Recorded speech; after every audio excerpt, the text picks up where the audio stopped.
Chris Cuomo here. Welcome to NewsNation. So, on the Nancy Guthrie case, we'll start there. A couple of strange developments on day 18 since her disappearance. A new request for money, once again sent to the TMZ site instead of authorities or to the Guthries. We have the man who received it coming up. However, authorities might be starting to focus their search on Mexico. Why? NewsNation senior national correspondent Brian Enton is playing on that role in front of Nancy's home. Thank you very much for being with us, as always. Yeah, thanks, Chris. So a couple of big developments. You mentioned the Mexico connection, possible connection. The FBI, the sources that we have are confirming that the FBI is now in talks with Mexican authorities about the Nancy Guthrie investigation. Not a huge surprise there, considering we're just 50 or 60 miles away from Mexico. All my sources on the ground say they do not believe it's cartel related. Is it possible, though, that someone else took Nancy to Mexico? It's possible. There's not a lot of checkpoints going into Mexico here near Nogales. There are a lot of checkpoints coming out, but it's relatively easy to get in. Other thing, Chris, is the polygraph tests. We have learned that they're using polygraphs, lie detector tests, and that they have been for quite some time. And then that is how they are clearing people that they believe may have been involved in this whole Nancy Guthrie case. Right. So let's remind people, Brian. Admissible in court, but let's remind people. Yeah, go ahead. Polygraphs are very old and very controversial, but the feds especially do still use them as an investigative tool. They're only admissible in court in limited circumstances where both sides agree to it. And they'll almost use it as like an examination before trial in those things. But the idea that it is a real lie detector is, very curious. But it is not unusual in a situation like this for them to use them with people just to see if they're willing to take it, Brian. Because often your reluctance to take it is as meaningful as anything you'll say during it. Yeah, I'm told with the people who they think may be involved, they're doing two things. One, they're asking for a DNA swab, and they're getting those. And then two, they're also asking them to take a polygraph. Yeah. I mean, look, I'm just saying, yes, two things could be true at the same time, right? Most abductions are done by someone who knew the person, and because that's why, though. It's a very contextualized statistic, because it's usually kids we're talking about. And the person who takes the kid is usually the non-custodial parent. So, this is a very different case. And everything we know about the Guthrie family has been that it's been compliant. So, again, people are not really anxious to have authorities all over them if they have something to hide. So we'll take it from there. I'm going to talk to Harvey Levin in a little bit about this note. He says this one is different. So you listen in. You tell me what you think. All right. Thanks, Chris. All right, Brian. Be well. So, my good friend, Stephen A. Smith, surprised millions of people this weekend, although I don't know why, when he said, yeah, I'm serious. I may run to be president. Take a listen. I will confess to you, I'm giving strong consideration to being on that debate stage for 2027. I've got this year coming up, 2026, to think about it, to study, to know the issues, etc., because I don't know everything, but I am going to spend this year thinking about that before I make a decision as to what I want to do. You've only had a few thousand debate practices over the last few years. Right. Every morning. I'm not worried about a debate one bit. All right, we're going to discuss his intentions, but first, we're going to test his aptitude on the issues with the help of big bad Bill O'Reilly. Gentlemen, thank you both for being with us. It's good to have you, and we'll talk around. You got two Christian warriors up against you tonight, Stephen A. So it's a little different, I'm used to it with you guys. Let's contextualize a couple of things. Les Wexner, okay? There's a shocker to me today. First of all, no real GOP lawmakers at the deposition. This guy was named a co-conspirator by the feds, then redacted by the Trump administration. He's the Victoria's Secret guy. He was Epstein's money train early on. He's the guy who put Epstein in business. Now, this was done in private, which was a mistake. No word on what readout we're going to get. Democrats present say Wexner, again, named a co-conspirator in the files, said he was never asked to be questioned by the government until now.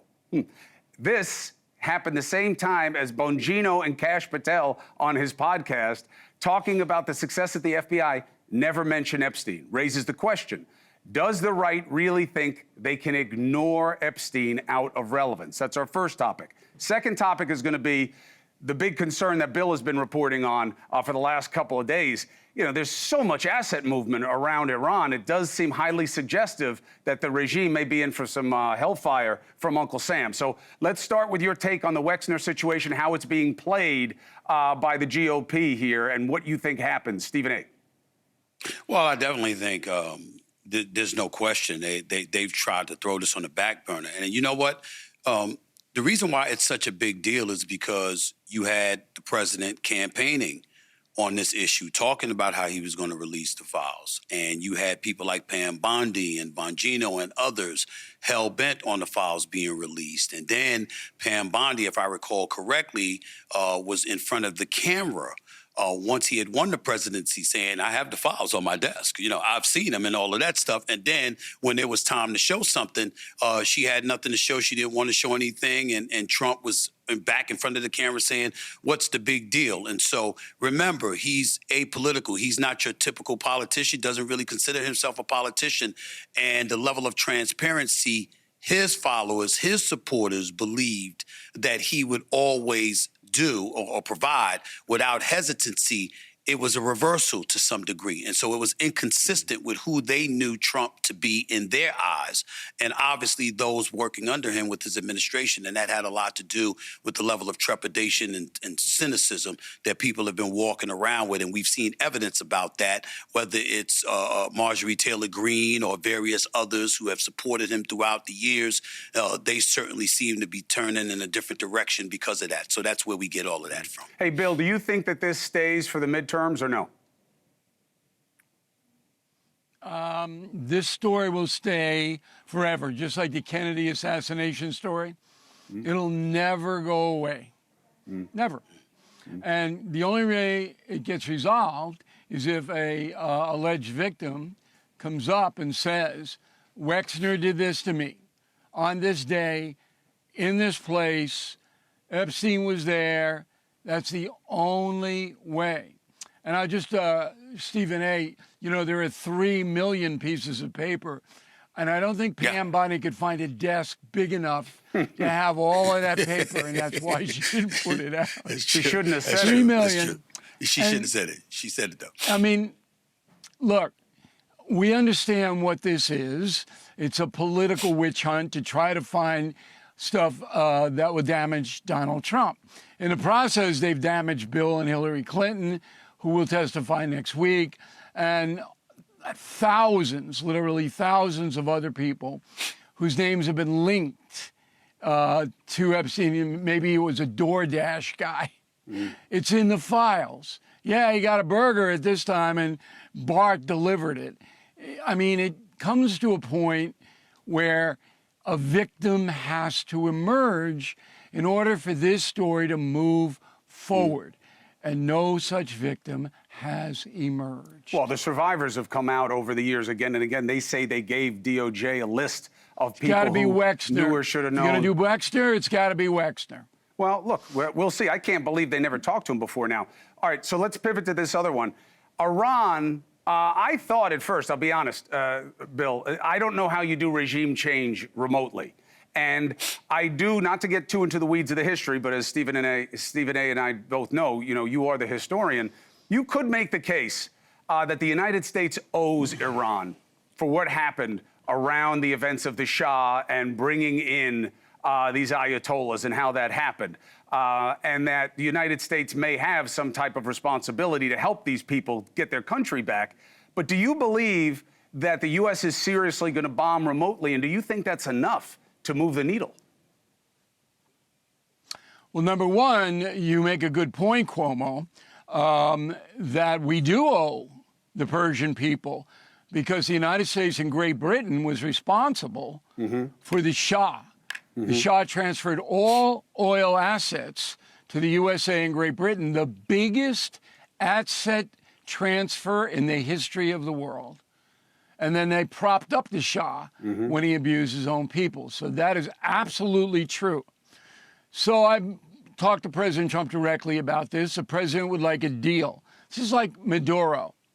So Mr. Trump offered Maduro a deal. You can go to Cuba, you can go to Paraguay, you can take some money, you can take your family. Maduro gave him the middle finger, and now Maduro will never get out of prison in his entire life. The Ayatollah Khomeini, the second Ayatollah, is doing the same thing. We're going to do this, we're going to do that. Hey, listen, pal, and I'm talking to you now, okay? You are toast after the Olympics. Okay, you are cinder. You are gone. No one is going to help you. No one. Deals are being made with China to supply oil outside of Iran at this moment. So if this guy with his little hat wants to be bellicose, word of the day, okay, but the over-under is 2 days after the Olympics, he's gone. Bellicose, warlike. Bellum, Latin. Stephen A., how would you feel in the pole position of having to make a decision like this? We have the might, but can you do it in a way that makes the difference that they need in Iran, or are you starting to descend down mission creep? Well, here's what I would tell you.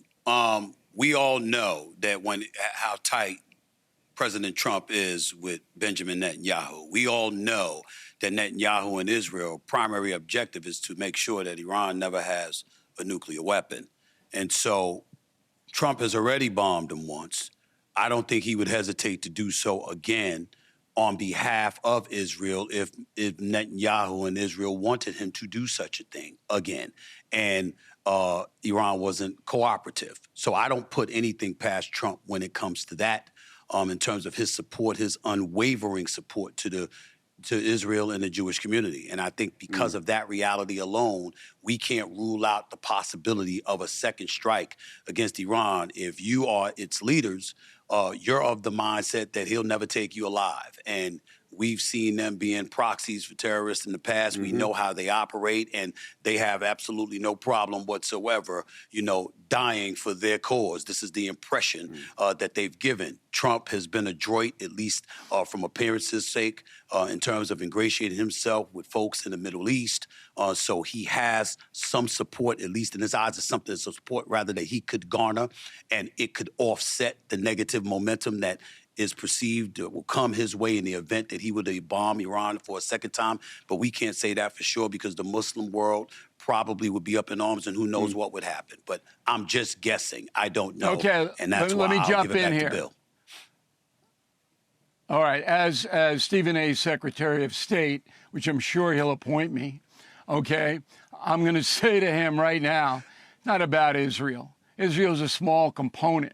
Saudi Arabia has more influence in what's going to happen in Iran than Israel, because Saudi Arabia is Iran's terrible enemy, all right, and wants Iran neutralized. You may have noticed, Stephen A., in between the Detroit Pistons being in first place, that the EU has now classified Iran as a terror state. So everybody is aligned against Iran. The question is, if the United States and others bomb that country, will it be enough to take the power people out? Yeah. Will it be enough for the Persian people to rise up? It's a 50-50 proposition. The Revolutionary Guard will be first target. They're done. Mossad is deep in Iran. And as your Secretary of State, I would tell you, classified, of course, where exactly Mossad is. They know where the mullahs go. They know what they do. So it's not hard to remove them permanently. But nobody wants, and I mean that literally, the innocent Persian civilians to be killed in bombings. So this becomes a very, very difficult logistical operation. Final point, as Secretary of State to President Smith, the mullahs have already made a deal with Putin and given Putin cash. So he'll take them if they have to flee at the last minute like Assad did in Syria. That's already a done deal.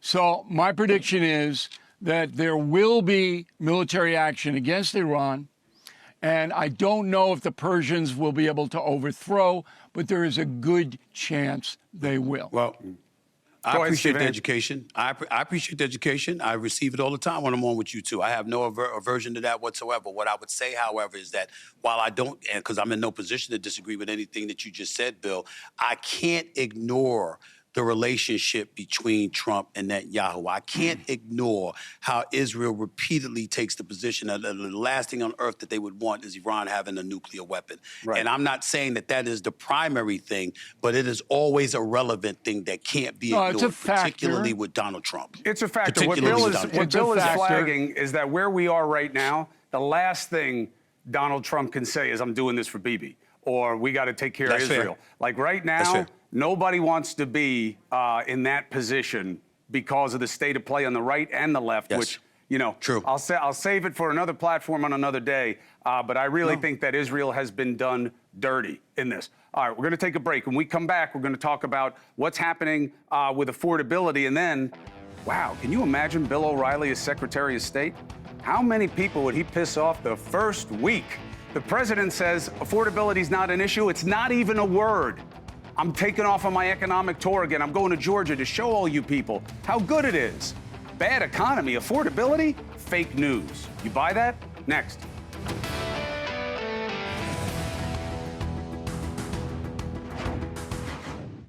Thank you for watching. Subscribe below and download our NewsNation app right now on your phone, and you will get fact-based, unbiased news for all Americans.